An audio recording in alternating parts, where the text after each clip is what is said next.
Gua baru nonton Tate no Yusa season 3 episode 8. Seperti biasa, gua akan melakukan pembahasannya di video kali ini. Jangan lupa kalian like dan subscribe biar video ini naik. Dan jika kalian nemu video ini di aplikasi Bastation, jangan lupa kalian like dan follow. Tonton ulasan ini sampai selesai ya.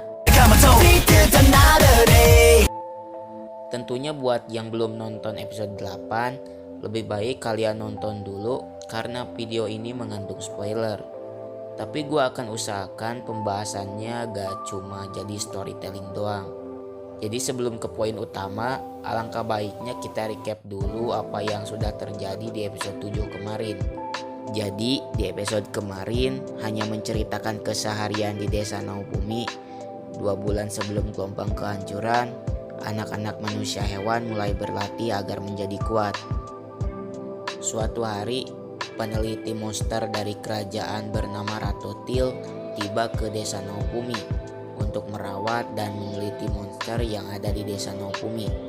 Salah satu anak manusia hewan bernama Windia menunjukkan telur naga, dan di saat telur itu menetas, naga jantan itu diberi nama Gaelion. Naga yang jinak dan cukup dekat dengan Naofumi dan anak-anak manusia hewan lainnya. Namun suatu ketika, Gaelion tidak sengaja menelan batu kristal berwarna ungu dan membuatnya tiba-tiba menjadi naga dewasa yang ganas dan pergi meninggalkan desa Naofumi. Untuk pembahasan lebih lengkapnya udah kubikin, jadi jangan lupa nonton ya.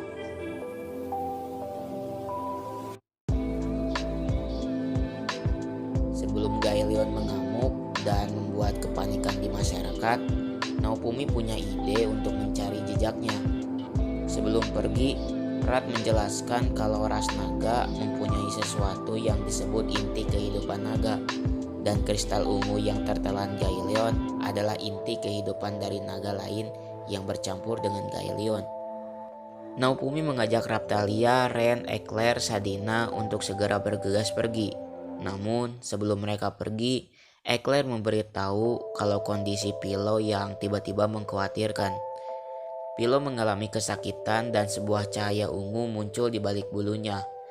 Naofumi pun mengetahuinya kalau hal ini bukan pertama kalinya terjadi.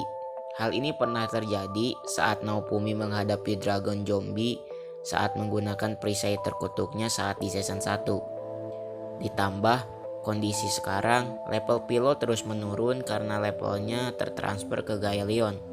Pilo yang merasakan sakit bisa sedikit diredakan di saat menerima bantuan dari Atla yang ternyata punya skill untuk menahan aliran sihir.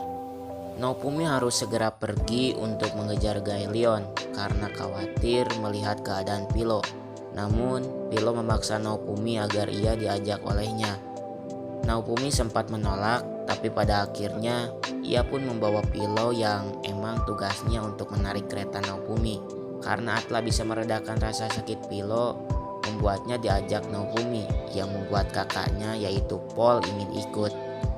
Ditambah tiba-tiba Melty dan Windia juga ingin ikut membantu.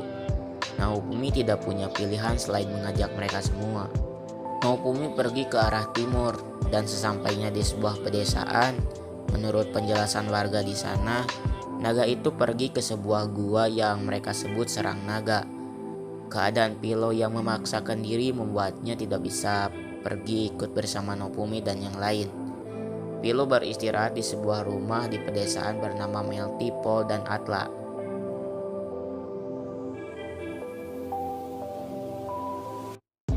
Naofumi dan yang lain berjalan menanjak untuk mencari keberadaan si naga Gaelion. Suatu ketika ada landak raksasa menyerang mereka. Namun dengan sigap, Windia menyerangnya menggunakan sihir yang membuat Naofumi sadar kalau Windia bisa menggunakan sihir. Menurut penjelasan Sadina, ia disebut urat naga yang bisa dikatakan sebagai anak dari seekor naga. Hal ini memang mengejutkan, walaupun agak aneh kenapa Sadina gak ngasih tahu Naofumi sedari awal. Balik ke cerita, Naofumi dan yang lain beristirahat di sebuah tempat di mana Naofumi melawan Dragon Zombie di season 1, atau lebih tepatnya tempat naga yang dibunuh pahlawan pedang Ren sebelumnya. Ren mengakui dosa dan keteledorannya di masa lalu keputusasaan Ren dimulai saat mengetahui kalau naga yang ia bunuh adalah ayah dari Windia. Setelah kematian naga itu membuat Windia dijual oleh orang-orang bejat yang membuatnya bertemu dengan Naofumi dan dibebaskan Naofumi dan hidup di desanya. Naofumi mulai mengerti alasan naga itu berubah menjadi naga zombie. Kita juga jadi tahu alasan kenapa Windia terlihat tidak menyukai Ren. Mereka melanjutkan perjalanan dan memasuki sarang naga yang cukup gelap. Suatu ketika, Windia terperosok dan untungnya Ren bisa bergerak refleks dan menyelamatkannya. Di sini, rasa benci Windia ke Ren mulai perlahan berkurang.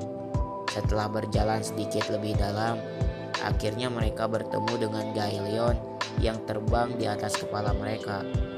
Namun tiba-tiba Pilo yang kehilangan kendali datang ke sana bersama Melty, Paul, dan Atla yang berusaha menghentikan Pilo tapi malah terbawa olehnya. Pilo berhadapan dengan Gaelion, namun Pilo kalah dalam satu kali serang dan tubuh manusianya ditelan hidup-hidup oleh Gaelion. Melihat itu, Naofumi dan yang lain tidak membiarkan Pilo ditelan hidup-hidup. Namun seketika kulit berwarna merah Gaelion berubah menjadi sisik gelap dengan garis ungu dan sisik itu cukup keras membuat naga itu bisa bertahan dari serangan fisik Ren, Raphtalia, dan Eclair. Bukan hanya serangan fisik, namun serangan sihir dari Sadina dan Melty pun tidak bisa melukainya. Naofumi menggunakan skill supportnya yang membuat mereka semua bisa sedikit memberikan damage pada si naga. Naga itu terkapar tumbang. Tiba-tiba Windia berlari ke arah naga itu dan berusaha untuk tidak melukai naga yang ia sebut ayah. Windia meminta untuk melepaskan Gaelion dan Pilo dan meminta ayahnya untuk berhenti dan kembali beristirahat dengan tenang. Namun Windia sadar ternyata naga itu bukan seperti naga ayahnya. Naga itu kini semakin besar dan mulai bisa berbicara. Naga itu memperkenalkan diri sebagai Kaisar Raja Iblis yang mengaku sebagai raja dari segala monster yang punya motivasi ingin membunuh semua pahlawan kardinal. Naofumi mulai mengerti kalau inti naga yang ditelan oleh Gaelion alias inti kehidupan naga dari Dragon Zombie sudah bercampur dengan inti kehidupan naga dari dunia Kijuna dan yang lainnya berada. Menurut penjelasan Atla, kalau perisai Naofumi saat ini mengeluarkan aura yang diserap oleh si Kaisar Naga Iblis ini. Hal ini membuat serangan Raphtalia dan yang lain tidak berguna karena kulitnya sekeras perisai Naofumi. Naofumi sempat punya ide untuk menggunakan perisai amarah terkutuknya. Namun sebelum itu terjadi, si Kaisar Naga membajak perisai Naofumi dan naga itu mengeluarkan aura merah dari dadanya yang sukses menumbangkan Raphtalia dan yang lain. Naofumi melihat Windia, Paul, dan Atla yang masih berdiri, dan si Kaisar Naga menyerang mereka dengan semburan api dari mulutnya. Naofumi berusaha berlari dan mengeluarkan 4 lapis air shield, dan semburan api itu sukses menghancurkan 4 lapis air shield. Sebelum semburan api itu mengenai Naofumi, tiba-tiba lagu ending diputar dan episode 8 selesai sampai sini.